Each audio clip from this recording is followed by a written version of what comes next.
Hi hello నమస్తే welcome back to our channel నేత్ర vlogs in Telugu. ఒక్కసారి ఇక్కడ దోసకాయలు చూడండి, చక్కగా పండు మగ్గిపోయినాయి. అలాగే ఇక్కడ కూడా ఎంత చక్కగా ఉన్నాయో కాయలైతే అసలు ఎంత బాగా వస్తున్నాయండి. చిన్న పిందెలు చూసారా అసలు ఎంత చక్కగా వస్తున్నాయో. ఎండాకాలంలో కూడా మన మొక్కలకైతే కాయలనేది ఎంత చక్కగా వస్తున్నాయో కదా. ఎంత బాగా రావడానికైతే మనము ఈ ఎండాకాలం మొత్తం కూడా ఏదో ఒక లిక్విడ్ ఫెర్టిలైజర్ అనేది ఇస్తూ ఉండాలండి. ఈ ఎండాకాలంలో సాలిడ్ రూపంలో ఇచ్చే కంటే కూడా లిక్విడ్ రూపంలో ఇచ్చుకుంటే మంచిగా కాయలు అనేది బాగా కాస్తాయి. ఇక్కడ చిక్కుడు చెట్టు చూడండి, మనకి ఇంత ఎండలకు కూడా చిక్కుడు పూత అనేది అసలు ఎంత చక్కగా వచ్చిందో. ఇదంతా కూడా మనకి చక్కగా పూతంతా నిలబడి కాయగా కన్వర్ట్ అవ్వడానికి ఇప్పుడైతే నేను ఒక లిక్విడ్ ఫెర్టిలైజర్ అయితే చూపిస్తానండి. అది ఇవ్వడం వల్ల మన మొక్కలు అయితే చాలా హెల్దీగా, అలాగే పచ్చగా పూలు పండ్లు కాయలతో అయితే నిండిపోతుందండి. ఒక్కసారి ఇక్కడ చూడండి, మనకి మిరప మొక్కలు అయితే నిండుగా పూతతో అయితే ఉన్నాయండి. ఈ పూత అంతా కూడా ఇప్పుడు మనం కాయగా కన్వర్ట్ చేసుకోవడానికి మంచి లిక్విడ్ ఫెర్టిలైజర్ అయితే చూపిస్తానండి. ఒక్కసారి ఇక్కడ కాయలు చూడండి, బెండకాయలు ఎంత బాగా వచ్చాయో, గుత్తులు గుత్తులుగా కాస్తున్నాయండి. ఇక్కడ పైనాపిల్ అండి, ఇది ఇంకొక 5 to 10 డేస్లో అయితే పండు మగ్గిపోతుందని అనుకుంటున్నాను. చూస్తున్నారు కదా అసలు ఎంత చక్కగా రెడీ అవుతుందో.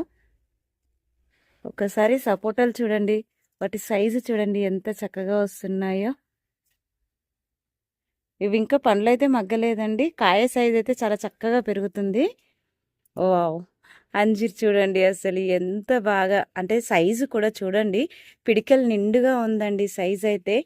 ఇక్కడ 2 పండ్లు అయితే మగ్గాయండి, ఈ 2 కూడా హార్వెస్ట్ చేసుకుంటాను.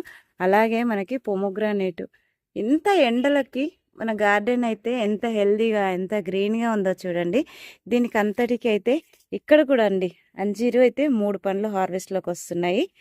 ఇప్పుడు నేను లిక్విడ్ ఫెర్టిలైజర్ తయారు చేసుకున్నాను, అదైతే ఇస్తానండి. ఇచ్చిన తర్వాత ఈ పండ్లు అనేవి హార్వెస్ట్ చేసుకుంటాను. లిసియాంథస్ చూడండి, ఇదొక కలరు, ఇదొక కలర్ అండి. మళ్ళీ ఇక్కడ వీటికి మొగ్గలు చూసారా ఎంత చక్కగా వచ్చాయో. చూసారు కదండి, ఇదే మనం తయారు చేసుకున్న జీరో కాస్ట్లో తయారు చేసుకున్న మంచి పోషకాలు కలిగిన లిక్విడ్ ఫెర్టిలైజర్ అండి. ఇవి వచ్చేసి బియ్యం కడిగిన వాటర్ అండి. బియ్యం కడిగిన వాటర్లో ఫ్రూట్ పీల్స్ అండి, ఇవి పాడైపోయిన బనానా వేసాను. అలాగే మ్యాంగోస్ అండి, చూస్తున్నారు కదా పాడైపోయిన మ్యాంగోస్ వేసాను. ఇంకా వెజిటబుల్ పీల్స్ కూడా వేసానండి. మనము బియ్యం కడిగిన నీళ్ళలో ఒక 3 days వీటిని చక్కగా ఫర్మెంట్ చేసుకున్నానండి. ఫర్మెంట్ చేసేసుకొని ఇలాగా మనకి ఎంత వీలైతే అంతగా దాంట్లో ఉన్న, అంటే మన ఫ్రూట్ పీల్స్లో ఉన్నదంతా కూడా వాటర్లోకి వచ్చేసే విధంగా ఇలా అనేసేయాలండి. కొద్దిగా బెల్లం కూడా యాడ్ చేసుకోవాలండి. బెల్లం యాడ్ చేసుకోవడం వల్ల మైక్రోబ్స్ అనేవి ఇంకా ఎక్కువగా ఇంక్రీజ్ అవుతాయండి. సో ఖచ్చితంగా బెల్లం వేసుకోవాలండి. అంటే 3 days ఫర్మెంట్ చేస్తాం కదా, మనం ఫర్మెంట్ చేసుకునే ప్రాసెస్లో ఎప్పుడైనా కూడా ఇవి బెల్లం వేస్తే కనుక చక్కగా ఫర్మెంటేషన్ అనేది తొందరగా జరుగుతుందన్నమాట. ఇలాగా చక్కగా కలిపేసుకోవాలండి. కలిపేసుకొని వాటర్ అనేది వడకట్టుకోవాలండి. ఇది ఫిల్టర్ చేసుకొని ఇవ్వాలి. అలాగే ఇవ్వడం కంటే కూడా ఫిల్టర్ చేసేసుకొని ఈ తొక్కు అంతా తీసేసుకొని మనం కంపోస్ట్ బిన్లో అయితే వేసుకోవచ్చండి. ఇది చూస్తున్నారు కదండి, ములక్కాయలు ఉంటాయి కదా, వాటి పీల్ చేసాం కదండి పొట్టు, ఇది ఇవ్వడం వల్ల గులాబీలు అయితే చాలా చక్కగా పూస్తాయండి. చూస్తున్నారు కదా పిప్పి అనేది ఎలా వస్తుందో. ఇప్పుడు ఇలాగ రెడీ అయిన ఫెర్టిలైజర్ను చక్కగా ఫిల్టర్ చేసుకోవాలండి. ఫిల్టర్ చేసుకొని మనము వాటర్లో డైల్యూట్ చేసుకొని మొక్క మొదట్లో ఇచ్చుకోవచ్చండి.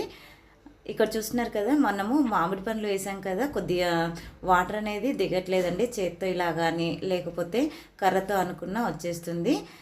ఈ ఫిల్టర్ చేసుకున్న ఫెర్టిలైజర్ని 1:5 రేషియోలో అయితే వాటర్లో డైల్యూట్ చేస్తున్నానండి. 15 liters వాటర్కి 3 liters ఫెర్టిలైజర్ అయితే వేసుకొని మొక్క మొదట్లో అయితే ఇచ్చేసుకోవడమేనండి.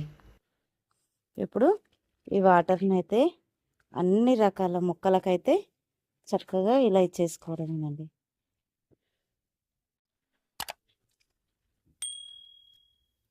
ఇక్కడ అంజీర్ మొక్కకైతే ఒక మగ్గ అయితే ఇచ్చేస్తున్నాను.